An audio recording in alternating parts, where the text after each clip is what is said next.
yang mungkin kita anggap tidak baik buat kita, tapi kayak itu tuh udah alam, udah semesta yang ngatur. Perasaan kita, tuntutan kita, rasa marah kita tuh semua udah rare, maksudnya sudah biasa aja gitu, udah biasa. Tapi bukan berarti kita tidak mencintai siapapun.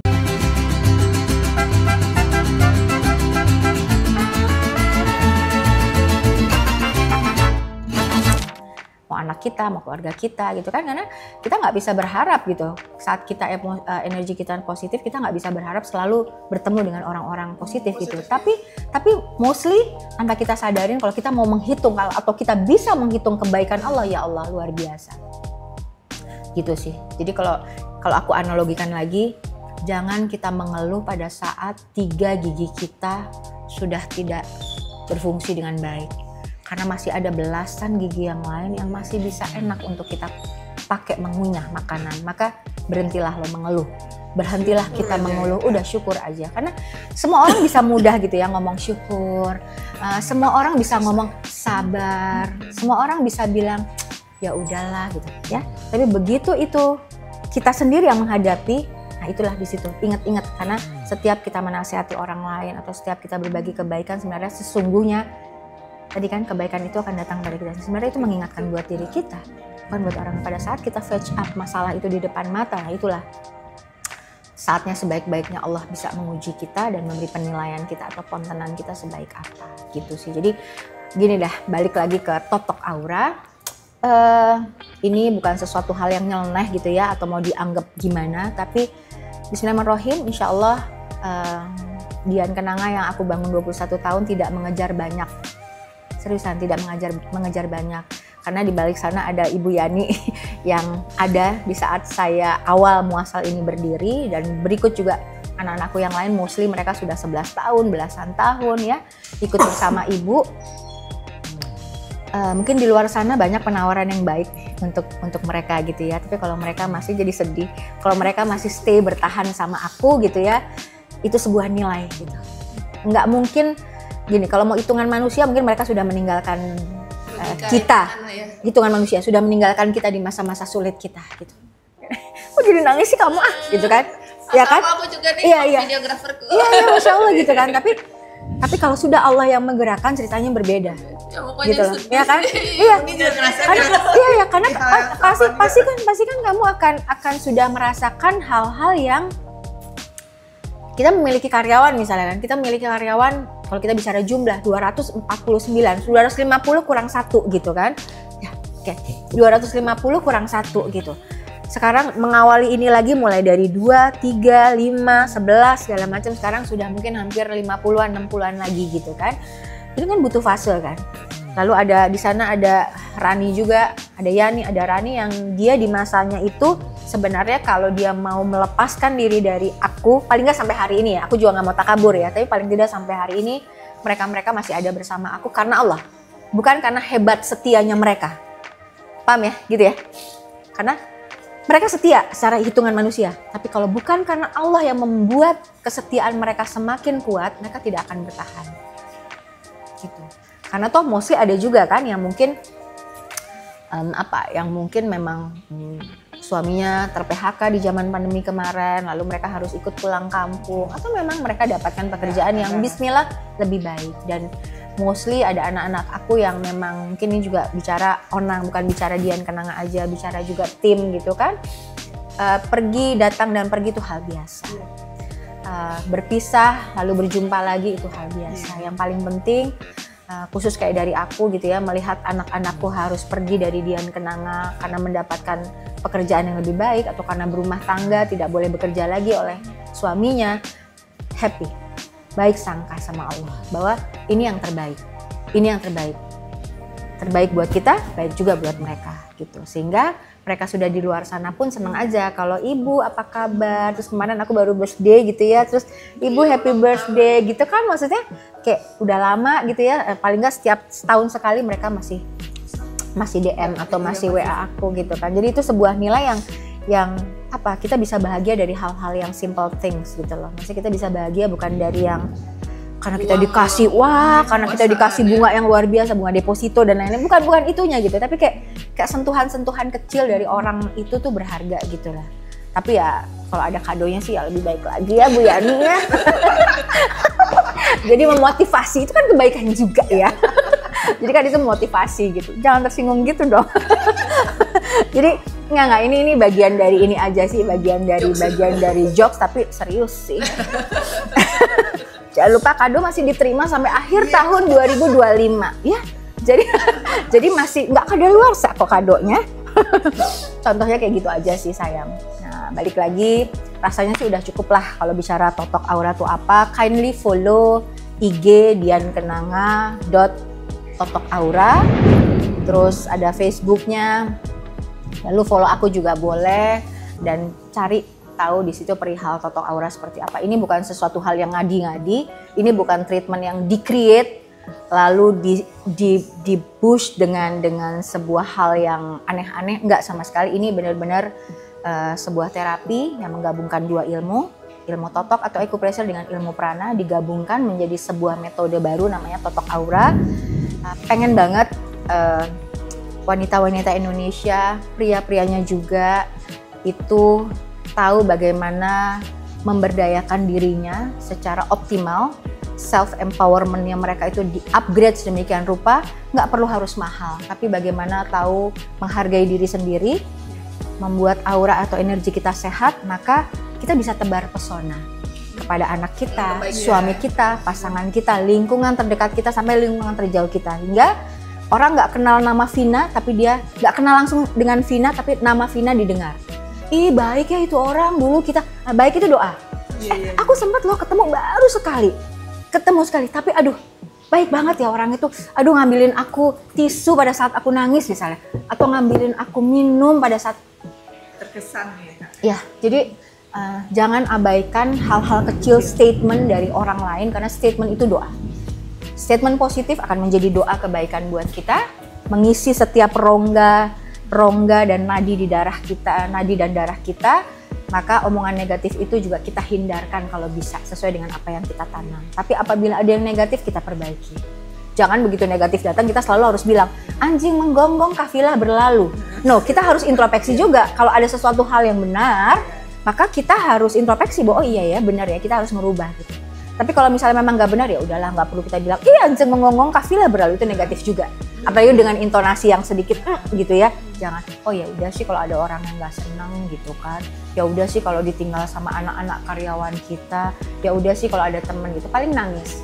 Maka nangis itu menguatkan kita, menyadarkan kita bahwa oh ada air mata yang Allah kasih, Allah kirimkan untuk kita menjadi lebih kuat, dan kita akan dipertemukan dengan orang-orang baru yang mudah-mudahan baik juga. Sebaik apa yang kita dihilangkan kemarin, itu hanya bagaimana siklus alam bekerja. Jadi biarkan itu, maksudnya nggak usah dijadikan sebuah pemikiran yang bagaimana gitu kan. Ya udahlah, kita isi dengan hal-hal yang lebih positif aja. Maka kita lebih ringan melangkah, kita lebih fokus dengan tujuan apa yang belum tercapai gitu kan. Maka itu akan lebih menyamankan kita, dan Allah juga mungkin lebih sayang lagi sama kita, insya Allah gitu. Ayo udah ngobrol panjang kali lebar, kayaknya udah harus waktunya treatment. Biar boleh gini apa sih? Pengen banget ya, maksudnya Bunda Dian Kenanga ini kan inspirasi bagi kita pastinya dan yang lain. Okay. Ini bukan muji doang, tapi jatuh. Jadi aku pengen tahu, minta tips sama trik singkat aja Bun. Yang dilakukan Bunda Dian Kenanga ketika baru bangun tidur sampai mau tidur, itu rahasianya kayaknya. Iya, karena di ruangan ini aku lihat sampai tadi baru masuk aja tanaman diiniin dulu, ini harus sampai fresh, sampai sebegitu detailnya. Bunda Dian tuh memperhatikan nggak cuma manusia tapi benda alam semesta itu Bun, sedikit aja. Oke, nanti tolong dibantu rangkum ya, Bang. Karena aku mikirnya baru sekarang pas ditanya gitu kan, apa yang aku lakuin? Pertama aku bangun tidur, ya pas kalau sholat kita nggak usah omongin ya, artinya waktu-waktu sholat mudah-mudahan bisa lebih baik waktu sholatnya untuk bisa on time-in sholat ya, prioritasin Allah, mudah-mudahan Allah prioritasin kita juga. Di luar sholat yang sudah dogma ya, nggak perlu dipertanyakan lagi. Nah, sayang, boleh ditutup dulu sayang, berisik warna masuknya sayangku. Ditutup dulu biar nggak berisik ya. Di luar sholat, bangun tidur yang aku lakukan selalu di hati, alhamdulillah, Allahumma sholli ala sayyidina Muhammad, karena aku muslim kebetulan. Jadi aku selalu begitu kita kebangun, siap beraktivitas, alhamdulillah dibatin aja, nggak usah kenceng-kenceng gitu ya. Alhamdulillah, Allahumma sholli ala sayyidina Muhammad, bangun, maaf, cium suami, peluk anak, ya kan? Cium suami, cium anak. Mudah-mudahan nggak lupa ya, maaf ya Bapak, kalau ada nggak lupa sedikit ya, kamu dong juga duluin gitu ya. Enggak. Itu sih yang aku biasa lakukan. Abis gitu, kalau kita ada pembantu di rumah, sapa dengan baik supaya moodnya ART juga sebaik yang kita harapkan, bekerja lebih optimal. Jangan cuma dikeluhkan terus ke ART, tapi dipuji juga supaya self empowerment dari si ART juga lebih baik lagi. Lalu ngurusin anak-anak, walaupun agak capek atau kurang tidur, kurang lelah, kita berusaha untuk bismillah, pokoknya salawat aja terus di nafas dan nadi kita. Kalau aku ya, kebetulan aku mu'alaf tahun 95, jadi yang aku tahu sebelum aku belajar banyak hal, dengan masih kekurangan adalah Allahumma sholli ala sayyidina Muhammad. Dengan sanatnya beliau, kayaknya kok kerasanya kita melakukan apa-apa lebih enteng, lebih ringan gitu. Ini aku alamin secara pribadi ya gitu. Mungkin kalau teman-teman yang lain as a mu'alaf atau muslim merasakan hal yang lain. Tapi kalau aku udah benar-benar bangun tidur, alhamdulillah, Allahumma sholli sayyidina Muhammad, sama seperti yang aku selalu tularkan ke Mbak Yani, ke tim, bahwa pagi hari doa, lalu bukan kita ngejampein tamu, tapi basmalah jangan lupa. Allahumma sholli sayyidina Muhammad, kita melakukan treatment, kita memberikan pelayanan terhadap tamu kita. Sepanjang hari, waktu dimana kita menunggu sebenarnya dari waktu sholat ke sholat yang lain. Jadi hidup keseharian tuh apa sih sebenarnya? Aku bertemu dengan Mbak sebenarnya hanya menunggu waktu maghrib lagi. Iya. Dari sebelum waktu asar kemarin. Jadi sebenarnya kehidupan apa sih yang Dian Kenanga lakukan dari bangun pagi sampai akhir? Kehidupan menanti dari sholat yang satu ke sholat berikutnya di dalam 5 waktu yang ada, di mana in between sholat ke sholat berikutnya diisi dengan ikhtiar dalam kerangka ibadah buat Allah. Jadi kayak kita misalnya ngurusin ini bukan karena saya suka tanaman, tapi karena ini makhluk Allah yang nggak bisa minta minum, yang nggak bisa minta makan, dia butuh juga keindahan. Maka kalau kita baik sama alam, maka alam juga akan baik sama kita. Alam siapa? Semesta ini siapa? Allah Subhanahu wa Ta'ala dengan sanatnya Rasulullah. Lalu kita ketemu lagi di perjumpaan dengan tukang parkir di depan atau penunggu valet di depan, kita sapa dengan ramah. Ya kan, maaf ibu masih punya sholat, jadi salimnya pakai ginian. Kasih senyum. Bapak udah baik, ayo bapak kita arahkan. Jadi itu hanya mengisi waktu dari sholat ke sholat berikutnya. Ini kerangka aku mengisi keseharian aku dari bangun pagi sampai malam hari gitu pada saat menjelang tidur. Kalau di rumah nggak ngapa-ngapain, ya ibu rumah tangga aja. Misi, masak enggak sih ya, online udah ada ya Uni ya. Aku nggak pintar masak, makanya sering dikirimin sama Uni jengkol, masakan gitu kan, gitu. Jadi pokoknya apapun yang kita kerjakan in between dari menunggu sholat ke sholat berikutnya di dalam 5 waktu a day, ya udah isi yang apa kita bisa lakukan bermanfaat buat orang lain, terutama terhadap makhluknya. Punya kucing di rumah, ngopeni kucing dengan baik, jangan sampai mereka kelaparan, gitu kan? Jadi kalau mau diceritain mah panjang banget ya, karena banyak kan, setiap hari kan berjumpa dengan banyak hal ya kita ya, apapun kerjaan karena, gitu. Ya nggak sama di hari itu yang kita betul, temukan. Tapi prinsipnya sih menjawab singkat pertanyaan adikku Vina, apa sih dari pagi sampai malam? Tidur. Ya tadi sih sebenarnya bangun, menunggu, menjalankan waktu sholat, menunggu dari waktu ke waktu sholat 5 waktu tadi. Lalu in between-nya kita isi dengan ikhtiar apapun yang menyenangkan orang lain. Orang lain itu kan keluarga duluan ya, sebelum kita ketemu teman kajian, sebelum kita ketemu Onang hari ini, sebelum ketemu Pak Supir di depan, atau kayak gitu-gitu sih. Sebenarnya sesimpel itu, tapi kalau itu kita istiqomah, kita coba jalankan, kita tahan. Setiap omongan kita mau marah itu kita tahan sampai di tenggorokan, bukan berarti kita nggak bisa marah, tapi begitu sampai tenggorokan kita tahan, kita ambil nafas dari yang kita nggak pernah perhitungkan ya, betapa nikmatnya udara yang Allah siapkan kita tarik, maka kita turunkan ego kita untuk kita lebih bisa memilih amarah kita apabila kita marah ya, apabila kita sedih dengan sikap-sikap dan perkataan yang nice. Karena setiap perkataan yang baik itu bukan buat orang lain, kelihatannya buat orang lain, kelihatannya buat suami kita, kelihatannya buat anak-anak kita, kelihatannya perkataan baik buat anak-anak karyawan kita, tapi ya biasain melatih itu sih sebenarnya. Maka apa yang kita dapat, iya itu harus dilatih, akhirnya menjadi kebiasaan dan tabiat, kan gitu kan?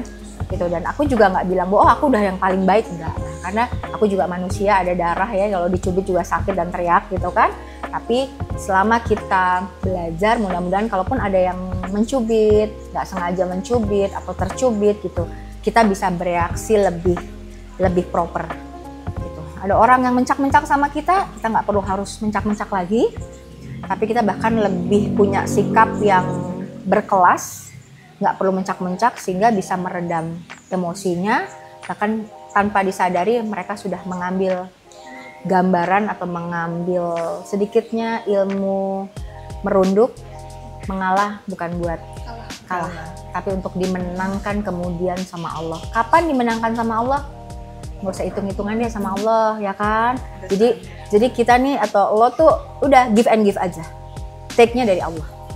Gitu. Tapi kan kalau kita manusia nggak bisa dong, ya harus take and give dong, ya kan? Pasangan suami istri gitu ya, suami istri pasangan, terus anak karyawan, itu kan harusnya take give. Ya udah, kalau kita sih coba berusaha untuk give and give sambil tidak lupa mengingatkan apa yang seharusnya orang lain lakukan. Jadi kayak kita diberikan kebaikan, bukannya kita mau take kebaikan juga, tapi ya selama orang lain itu tidak perlu kita kasih tahu, ya mungkin itu nggak perlu jadi wilayah kita. Tapi kalau misalnya ada anak-anak karyawan kita, anak-anak kita sendiri yang secara intensif gitu ya, itu berkenaan langsung dengan kita, ya alangkah bagusnya kita kasih tahu bahwa kalau kita dapatkan kebaikan, alangkah baiknya kita juga ingin memberi kebaikan sama orang tersebut. Itu kan bukan bicara si orang itu pengen pamrih, ya nggak sih? Bener. Tapi kayak udah seperti nature-nya aja gitu loh, yang sebagaimana seharusnya ya udahlah, berbuat baiklah sama orang yang sudah baik sama kita.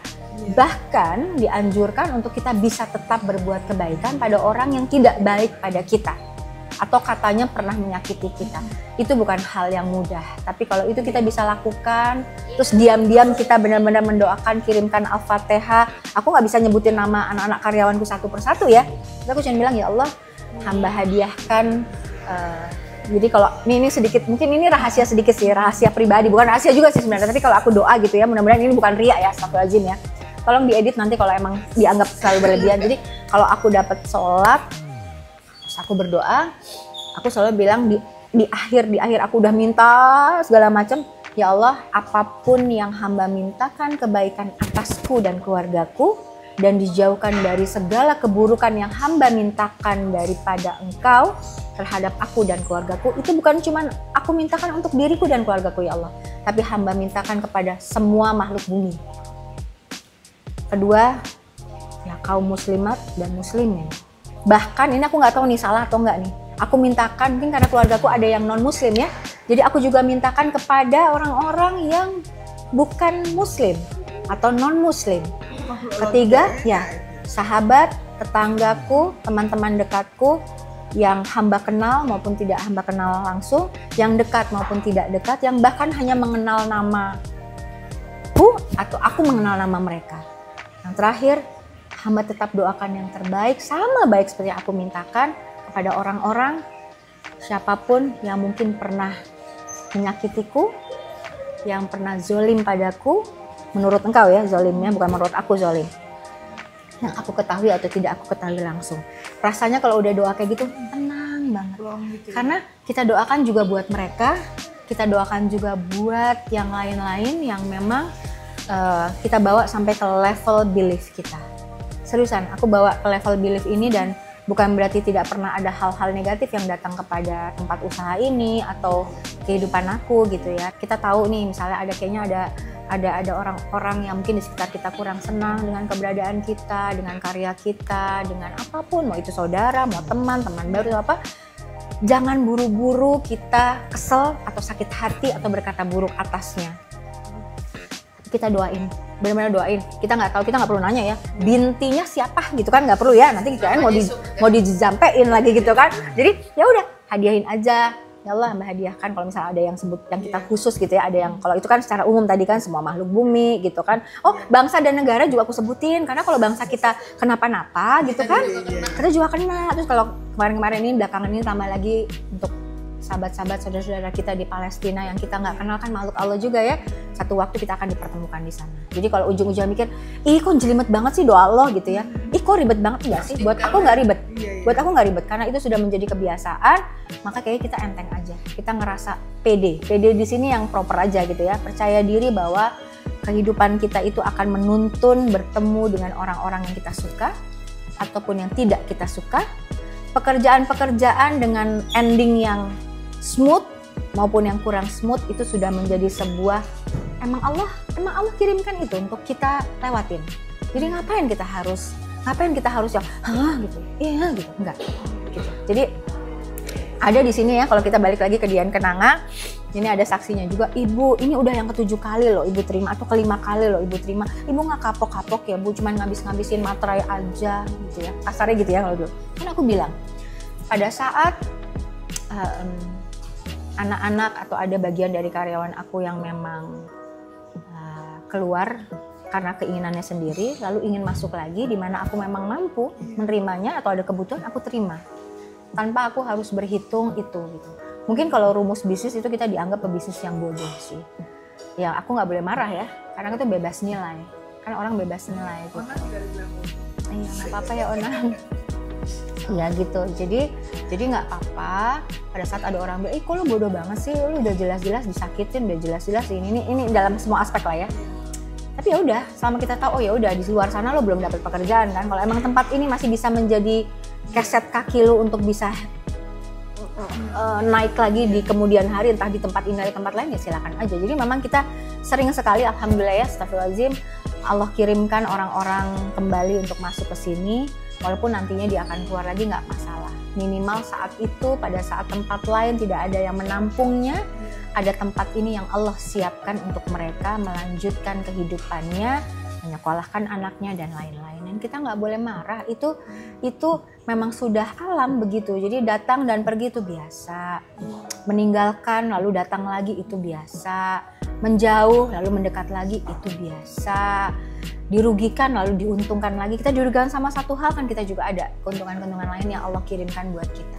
Ya nggak sih Mbak Vina? Jadi berhentilah mengeluh. Udah rumusnya tuh sebenarnya itu sih kalau menurut aku. Tadi udah kejawab belum sih? Kejawab nggak sih yang aku bilang seharian itu? Kayak udah ya, cuman menanti dari sholat ke sholat berikutnya.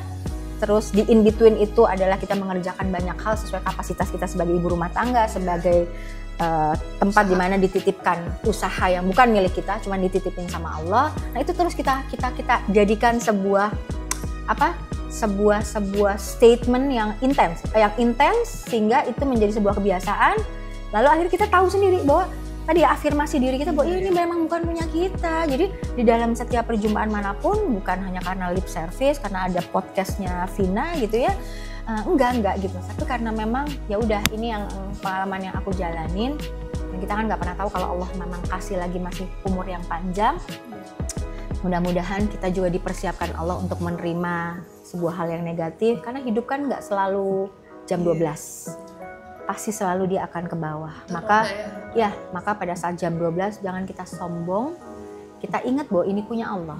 Maka pada saat di bawah 6 nggak perlu kita mengeluarkan kata-kata yang karena pandemi, karena ini boleh lah ya untuk melepas pembenaran gitu. Tapi stop gitu ya, bahwa pandemi itu justru cara Allah untuk membuat kita lebih kreatif, membuka peluang-peluang pekerjaan yang lain yang mungkin kemarin tidak terlalu dilihat, lalu ini justru sekarang digemari gitu kan. Jadi ya alam aja sih, muter aja ya kan. Tanaman yang tadinya sepi, bisnis tanaman menjadi naik karena orang-orang pada pandemi, jadi gantian, muter lah. Kayak musim aja kan, era baju misalnya, fashion gitu, era baju kan 60-an, 70-an, 80-an, yang 2000-an udah balik lagi muter, itu semua muter. Jadi kalau kita udah ngeliat itu, akhirnya kita menyadarkan diri bahwa bukannya nggak pernah nangis ya, bukan nggak pernah sedih, bukan nggak pernah kecewa. Jadi aku ngomong gini juga jangan diartikan oleh teman-teman pemirsa podcastnya adikku Vina ini bahwa Bu Dian itu gitu ya, nggak pernah, enggak, bukan gitu juga. Bahwa jejak bumi aja, bahwa pasti kita pernah menangis, pasti kita pernah bersedih, tapi kita bisa bahagia kalau kita pernah tidak bahagia. Ya, kita bisa sukacita karena kita pernah, katanya orang, menderita. Kita bisa merasakan kebaikan karena mungkin kita pernah mendapatkan keburukan. Gitu. Tapi minta sama Allah mudah-mudahan kita bukan menjadi salah satu penyebab keburukan, ketidakbaikan terhadap makhluk yang, terhadap teman lain yang memang Allah perkenankan untuk di setiap perjumpaan yang ada, gitu sih. Udah banyak banget. Kamu sudah waktunya treatment, gitu, biar auranya makin sehat. Ini lelah banget soalnya. Punggungnya kayak udah begitu kayak udah pegel ya. Sibuknya luar biasa kan, kamu nih luar biasa. Banding tulangnya? Banding enggak sih. Kewajiban ya. Pokoknya ya nggak ada pilihan, dan ini cara Allah, fasilitas Allah. Jadi gini, kadang-kadang kalau kesulitan yang kita hadapin, terus kita jadi, aduh kita nih tiang keluarga banget, kita nih banting tulang setengah mati, atau mungkin kadang-kadang pasangan kita lagi downgrade sehingga kita yang lebih berperan gitu kan, tanpa harus membuat kita jadi kurang ajar sama pasangan kita nanti kelak kalau punya pasangan, ini contoh gitu kan. Tapi balik-balik lagi, kenapa kita harus unhappy pada saat kita dikasih kita harus gini. Banyak banget orang lain yang nggak nasibnya kayak kita, ya nggak sih? Yang nggak punya pekerjaan, masih cari pekerjaan. Kita ini udah kebanyakan, bahkan overload gitu kan. Tapi udah jalanin aja dengan hati yang baik, dengan prasangka yang baik. Justru ini Allah kasih fasilitas sama kita. Jadi melihat besarnya tanggung jawab kita di muka bumi ini justru sebagai bentuk fasilitas dari Allah memberi kita tanah garapan. Ada orang yang garapannya cuma segini. Vina mungkin segini, Onang mungkin segini, aku mungkin lebih kecil sedikit. Tapi itulah cara Allah memberi kita fasilitas supaya kita punya aspek-aspek atau kriteria untuk dipondong sama Allah. Maka kalau kita sudah lihat itu sebagai angle atau frame-nya, kita jalaninya mudah-mudahan pelan-pelan, termasuk aku terus belajar jadi enteng atau dientengin gitu. Ini aku kayak khotbah ini ya, khotbah jelang maghrib gitu ya. Atau 7 menit sebelum buka puasa gitu kayaknya. Kultum. Enggak sih, emang ini inspirasi banget. Ini kan bukan buat kita doang yang ada di sini gitu kan, tapi ini buat menyebar luasin ilmu, kebermanfaatan semua. Kan semua rezeki menurutku nggak cuma uang. Ketemu ya ini. Iya. Amin. Pokoknya doaku, terima kasih. Bukan terakhir untuk ini ya, bukan selamanya, pesen aja deh dari Bunda sama Uni buat ini nonton. Pesan aku adalah tadi, satu, berbagi tidak akan pernah mengurangi apa yang menjadi bagian kita. Maka banyak-banyaklah berbagi dalam bentuk apapun yang kita punya sesuai dengan kapasitas kita, maka sebanyak itulah bahkan dilipat gandakan sama Allah atas kebaikan yang kita lakukan dalam konteks berbagi tadi. Yang kedua, memanusiakan manusia, mengorangkan orang tanpa harus melihat dia siapa, punya apa, atau bisa ngasih apa buat kita. Jadi udah rata-rata aja kalau ketemu orang lain, semua adalah makhluk yang Allah ciptakan karena itu adalah hasil rancangan Allah. Maka baik-baiklah, karena sebenarnya apapun yang kita lakukan itu akan dipertanggungjawabkan di akhirat nanti. Dan mudah-mudahan tanpa kita tahu dari orang-orang yang kita hormati, kita hargai, walaupun mungkin secara status sosial di mata manusia itu jauh berbeda dengan kita, tapi kita nggak pernah tahu. Siapa tahu yang kita anggap jauh di bawah kita katanya, ternyata dia ditempatkan di surganya yang terbaik kelak. Amin. Ini dari aku itu aja sih. Onang. Enggak panjang-panjang udah semuanya ya dirangkum ya sama si ini si Bawel. Dikit lah. Kalau Onang, yang penting isinya itu selalu jadi manusia yang baik, meskipun udah juga tadi kan, meskipun ada yang nggak baik ya apa itu sebetulnya latihan sih. Jadi Onang tuh lebih melihat ke dalam apa yang perlu dibenahin ya. gitu ya. Gitu. Jadi satu hal lagi, Allah masih menitipkan Onang berkreativitas karena banyak juga yang misalnya itu yang membutuhkan Onang kan, jadi tanggung jawab Onang karyawan segala macam gitu kan. Berarti kan Onang masih dibutuhkan gitu kan, amanah tanggung jawab gitu. Jadi bermanfaat lah. Aku nggak perlu berpesan lah ya, sudah ada 2 suhu saya di sebelah ini. Masya Allah. Yang penting kita selalu berdoa kebaikan untuk semuanya ya. Amin, amin, amin. Oke. Ini emang udah agak ini. Waktunya saya untuk treatment. Oke, saya Vina Marita. Kemudian Kenanga. Bizarro. Kita pamit undur diri. Semoga Allah mempertemukan kita lagi di podcast selanjutnya, mungkin dengan ilmu-ilmu lainnya nanti lebih Amin, proper lagi ya. amin, amin. I love you. I love you too. Assalamualaikum warahmatullahi wabarakatuh. Waalaikumsalam warahmatullahi wabarakatuh.